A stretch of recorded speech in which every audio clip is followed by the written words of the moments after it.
ಎಲ್ರಿಗೂ ಮಕರ ಸಂಕ್ರಾಂತಿಯ ಶುಭಾಶಯಗಳು. ಹಾಗೆ ಇದು ವರ್ಷದ ಮೊದಲನೇ ಹಬ್ಬ ಆಗಿರೋದ್ರಿಂದ ಈ ಹಬ್ಬ ಎಲ್ರಿಗೂ ಒಳ್ಳೆಯದಾಗಲಿ, ಈ ವರ್ಷ ಶುಭ ತರಲಿ, ಎಲ್ಲರೂ ಆರೋಗ್ಯವಾಗಿರಲಿ ಅಂತ ಹೇಳ್ತಾ ವಿಡಿಯೋನ ಶುರು ಮಾಡೋಣ. ಹಬ್ಬದ ವಿಶೇಷತೆ ಏನು, ಹಬ್ಬದ ಹೇಗೆ ಆಚರಿಸ್ತಾರೆ, ಇದು ಯಾವ ಕಾರಣದಿಂದ ಆಚರಣೆಯಲ್ಲಿ ಬಂತು, ಇದನ್ನೆಲ್ಲ ಈ ವಿಡಿಯೋದಲ್ಲಿ ತಿಳ್ಕೊಳ್ಳೋಣ. ಯಾರ್ಯಾರು ಇನ್ನೂ ಸಬ್ಸ್ಕ್ರೈಬ್ ಆಗಿಲ್ಲ ನನ್ನ ಚಾನಲನ್ನು ಸಬ್ಸ್ಕ್ರೈಬ್ ಆಗಿ ಲೈಕ್ ಮಾಡಿ, ಶೇರ್ ಮಾಡಿ.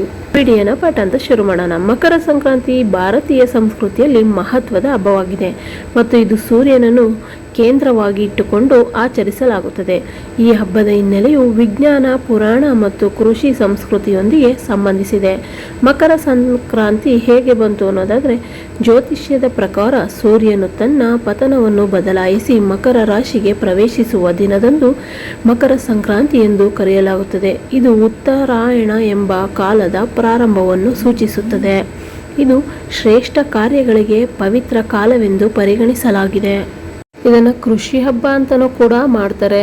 ಅದು ಹವಾಮಾನ ಬದಲಾವಣೆಯನ್ನು ಸೂಚಿಸುವ ಹಬ್ಬವಾಗಿದ್ದು ಹೊಸ ಬೆಳೆಗಳನ್ನು ಕಟಾವು ಮಾಡಿ ಸಂಭ್ರಮಿಸುವ ಹಬ್ಬವೂ ಆಗಿದೆ.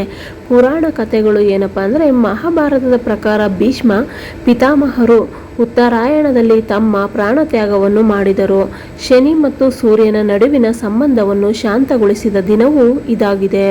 ಮಕರ ಸಂಕ್ರಾಂತಿಯ ವಿಶೇಷತೆ ಏನಂದರೆ ಸಂಸ್ಕೃತಿ ಮಹತ್ವ ಮತ್ತು ಈ ಹಬ್ಬದಲ್ಲಿ ಹೊಸ ಬೆಳೆ, ಎಳ್ಳು, ಬೆಲ್ಲ, ಸಕ್ಕರೆ, ಮೊಟ್ಟೆ ಮತ್ತು ಹಾಲಿನ ಪಾಯಸಗಳಂತಹ ವಿಶೇಷ ಆಹಾರ ತಯಾರಿಸಲಾಗುತ್ತದೆ. ಎಳ್ಳು ಬೆಲ್ಲ ತಿನ್ನಿ ಗೋಡೆಯಷ್ಟು ಮಾತಾಡಿ ಎಂಬ ಮಾತು ಸಮಾನತೆಯ ಸಂಕೇತವಾಗಿದೆ.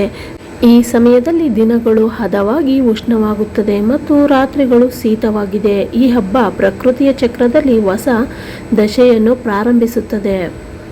ಈ ಹಬ್ಬವು ಕೃಷಿಕರ ಹಬ್ಬವಾಗಿದೆ. ಬೆಳೆ ಕಟಾವು ಮುಗಿದ ನಂತರ ಎಲ್ಲರಿಗೂ ಸಂತೋಷವನ್ನು ಹಂಚಿಕೊಳ್ಳುವ ಸಮಯವೆಂದೇ ಸಂಕ್ರಾಂತಿ ಆಚರಿಸಲಾಗುತ್ತದೆ. ಮಕರ ಸಂಕ್ರಾಂತಿಯನ್ನು ಪ್ರಕೃತಿಯ ಹೊಸ ಸೂರ್ಯ ಚಕ್ರದ ಆರಂಭದ ಹಬ್ಬವೆಂದು ಹೇಳಬಹುದು. ಇದು ಪರಿಸರಕ್ಕೆ ಹೊಸ ಹುರುಪು ನೀಡುತ್ತದೆ. ಹವಾಮಾನ ಬದಲಾವಣೆಯ ಸಂಕೇತವಿರುವ ಈ ಹಬ್ಬದಲ್ಲಿಯೇ ದಿನಗಳು ಉಷ್ಣವಾಗಲು ಆರಂಭವಾಗುತ್ತವೆ. ಹೊಸ ವರ್ಷದ ಮೊದಲ ಹಬ್ಬ ಆಗಿರೋದ್ರಿಂದ ಇದನ್ನ ಎಳ್ಳು ಬೆಲ್ಲ ಹಂಚೋದ್ರ ಮೂಲಕ, ಹಾಗೆ ಕಬ್ಬು ಸಿಹಿಯಾಗಿರಲಿ, ಎಳ್ಳು ಬೆಲ್ಲ ಒಳ್ಳೆ ಮಾತಾಡಲಿ ಅಂತ ಎಳ್ಳು ಬೆಲ್ಲ ಕಬ್ಬು ಹಂಚೋದ್ರ ಮೂಲಕ ಈ ಹಬ್ಬವನ್ನು ನಮ್ಮಲ್ಲಿ ಆಚರಿಸ್ತಾರೆ. ಹಾಗೆ ಹಸುಗಳಿಗಂತೂ ಮೊದಲನೇ ಹಬ್ಬ ಅಂತಲೇ ಹೇಳ್ಬೋದು. ಥರ ಬಣ್ಣದ ಪಟ್ಟಿಗಳನ್ನ ಬೆಳೆದ್ಬಿಟ್ಟು ಪೀಪಿಗಳನ್ನ ಹಾಕಿ ಬಾಳೆಹಣ್ಣು ಹೂವಿನ ಅಲಂಕಾರನೆಲ್ಲ ಮಾಡಿ ದನಗಳನ್ನ ಈ ರೀತಿ ಸಂಜೆ ಗೋಧೂಳಿ ಸಮಯದಲ್ಲಿ ಬೆಂಕಿಯಲ್ಲಿ ಕಿಚ್ಚಾಯಿಸೋದು ಈ ಕರ್ನಾಟಕದಲ್ಲಿ ನಡೆದು ಬಂದಿದೆ. ಅದರಲ್ಲಂತೂ ಈ ಮಂಡ್ಯ ಮದ್ದೂರು ಕಡೆ ಅಂತೂ ಹಸುಗಳನ್ನ ಈ ಥರ ಬೆಂಕಿಯಲ್ಲಿ ಕಿಚಾಯಿಸೋದು, ಬಣ್ಣದ ಪೀಪಿಗಳನ್ನ ಕಟ್ಬಿಟ್ಟು ಈ ರೀತಿ ಸಂಭ್ರಮ ಪಡ್ತಾರೆ. ಹಾಗೆ ನಿಮ್ಮೂರ ಕಡೆ ಯಾವ ಥರ ಸಂಭ್ರಮ ಪಡ್ತಾರೆ, ಈ ಸಂಕ್ರಾಂತಿ ಹಬ್ಬನ ಯಾವ ರೀತಿ ಆಚರಿಸ್ತಾರೆ ಅಂತ ಕಮೆಂಟ್ ಬಾಕ್ಸಲ್ಲಿ ತಿಳಿಸಿ. ನಿಮಗೂ ಕೂಡ ಸಂಕ್ರಾಂತಿ ಹಬ್ಬದ ಶುಭಾಶಯಗಳನ್ನ ಹೇಳ್ತಾ, ಈ ವಿಡಿಯೋ ಇಷ್ಟ ಆಗಿದರೆ ಲೈಕ್ ಮಾಡಿ, ಶೇರ್ ಮಾಡಿ, ಸಬ್ಸ್ಕ್ರೈಬ್ ಮಾಡಿ. ಮುಂದಿನ ವಿಡಿಯೋದಲ್ಲಿ ಭೇಟಿಯಾಗೋಣ.